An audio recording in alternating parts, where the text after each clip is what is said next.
look at solving a word problem.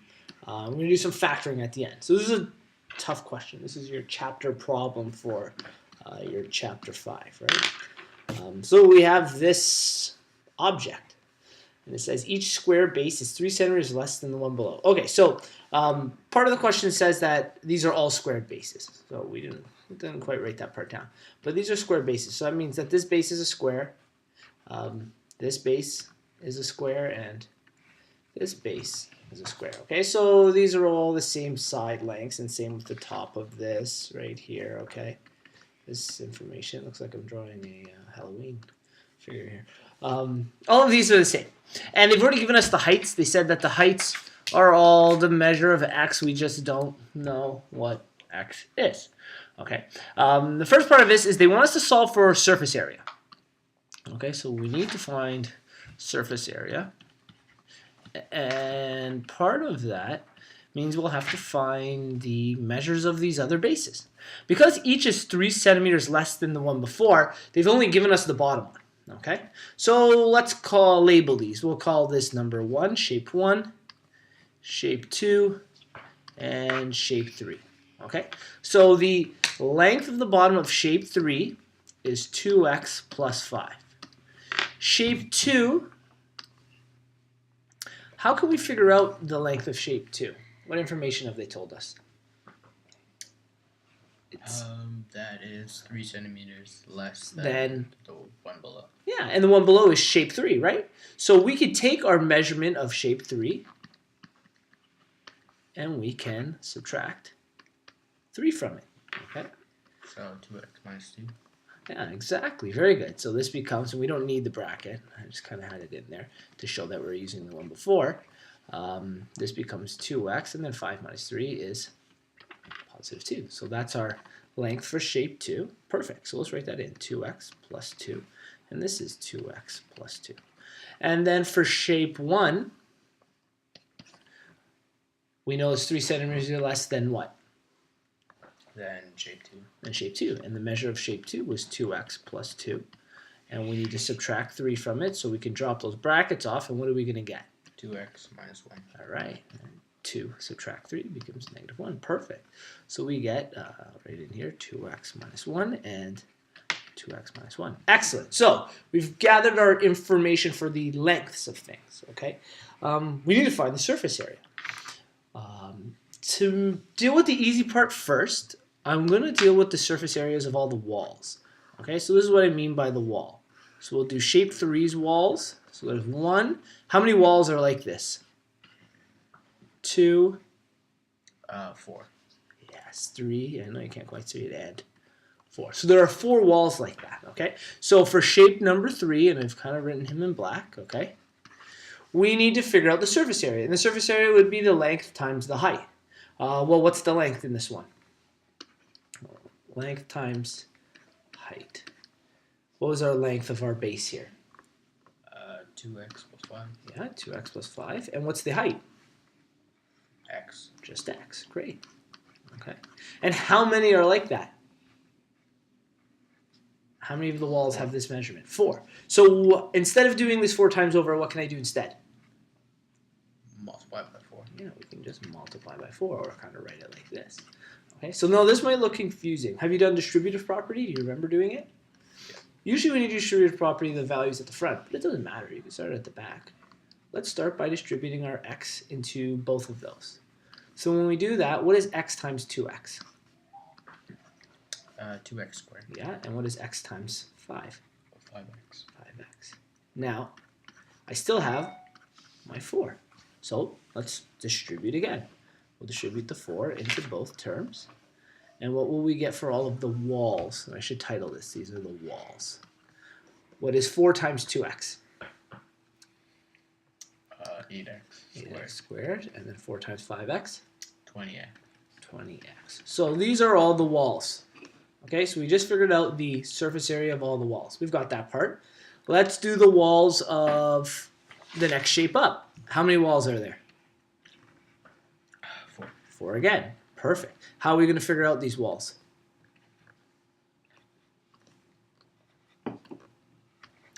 Sorry, that's the other one. So if we have 2, we know that we have to do the length times the height. And how many walls are there? 4. That's 4. Great. What was the length of our shape 2? 2x plus 2. Great. 2x plus 2. And the height was? Remember the height? Oh, x. Yeah, it's the exact same. And then we're going to multiply by 4. Now, I'm going to show you a different way we could have done this, because there's a rule in multiplication called associative. 4, right? Yeah, exactly. We can just do that part first. So instead of distributing twice, we quickly do the multiplication on this side. It's 4x. And now let's distribute 4x into everything. What will 4x times 2x be? 8x squared. Yeah, 8x squared. And 4x times 2? 8x. 8x. Beautiful. And now we have the walls of shape 2. And then finally, our last one here. -1. Excellent. So let me just highlight our walls here. So these are going to be our walls.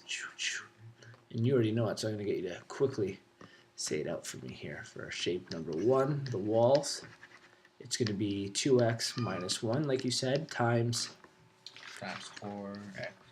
Times 4, and then times x, or 4x, that's right. So let's just do this in our head. 4x times 2x.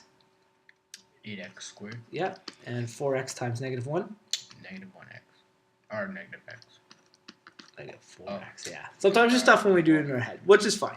Okay, so we have all the walls.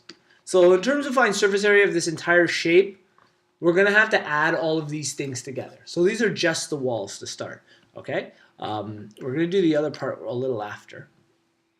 So let's quickly do the walls. Okay, so I'm going to take that information. In order to figure out all the surface areas, do I multiply these, divide these? What do I do with all of these? Do you know?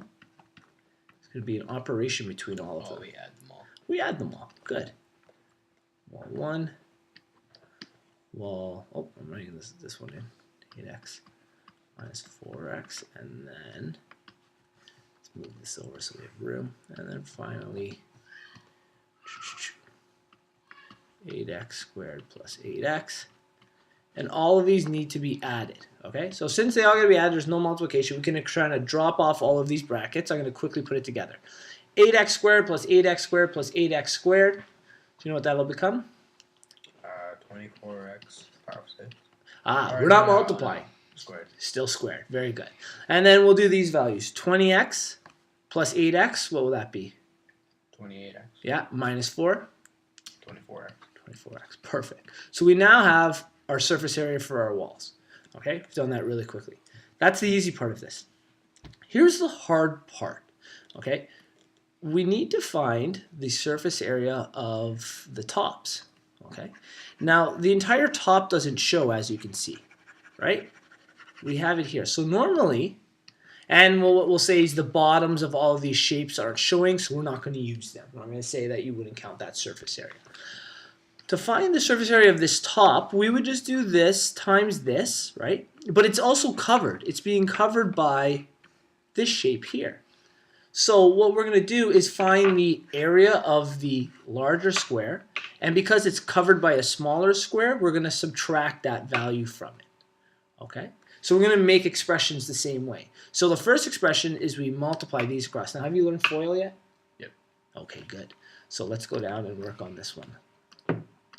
2x plus 5 and 2x plus 5. So let's call these the tops. Okay? So the first one is 2x plus 5 times 2x plus 5. Okay, so if we're doing FOIL, we do the first numbers. So 2x times 2x, what will that be? 4x squared. Yeah. And then outside numbers, 2x times 5. 10x. Okay. 5 times 2x, inside numbers. 10x. And then 5 times 5. 25. Excellent. And this reduces into, we just add our two like terms together here. Beautiful. Now, that's the first top, but we have to subtract it from the surface area of this square here, which is 2x plus 2. Okay, I just want to use this information, tops. This one was 2x plus 2. And you'll probably get to see a pattern in a second. I'm going to quickly do this one, this for the sake of time. This will be 4x squared plus 4 become 8x plus 4. Okay? And then I'm going to do the other one again for the sake of time. It's 2x minus 1, 2x minus 1. So that's the other top. So we have 2x minus 1 times 2x minus 1. It's a tough question. It's long. 4x squared. This becomes negative 4x plus 1. Okay? So here are our values. Now remember we said for the yellow one,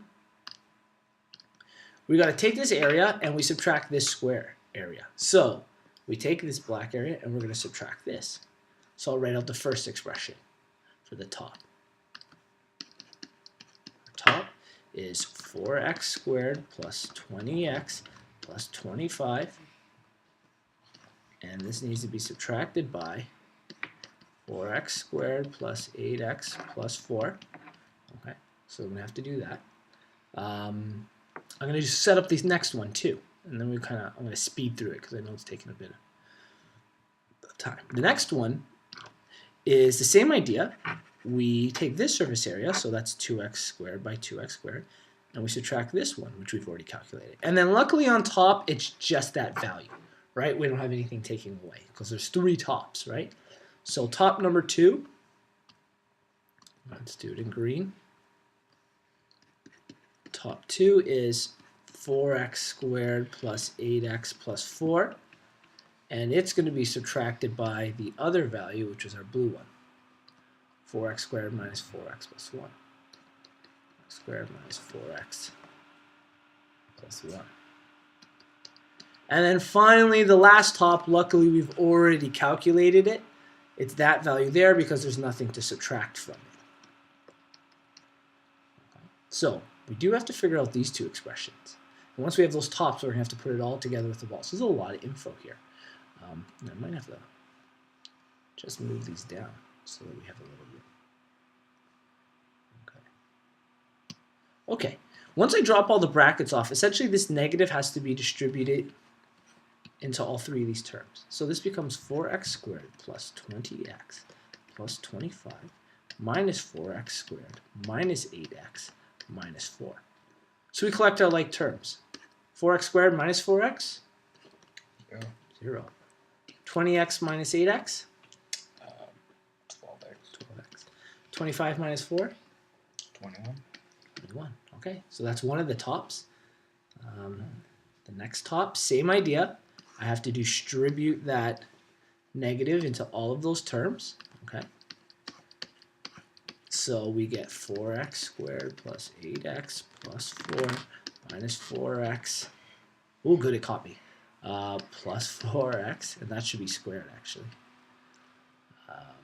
Minus 1. 4x squared minus 4x? 0. 8x plus 4x? 12x. 4 minus 1? 3. 3. And then we know this one is already right. So let's add all the tops together. I know we already did the walls way up here. Let's see if I can get some space. Come on. There we go. Tops. I'm going to take our terms and put them all together. So top number 1 was 12x plus 21. 12x plus 21. We're going to add them together, right? Top number 2, after all of our subtraction, is 12x plus 3.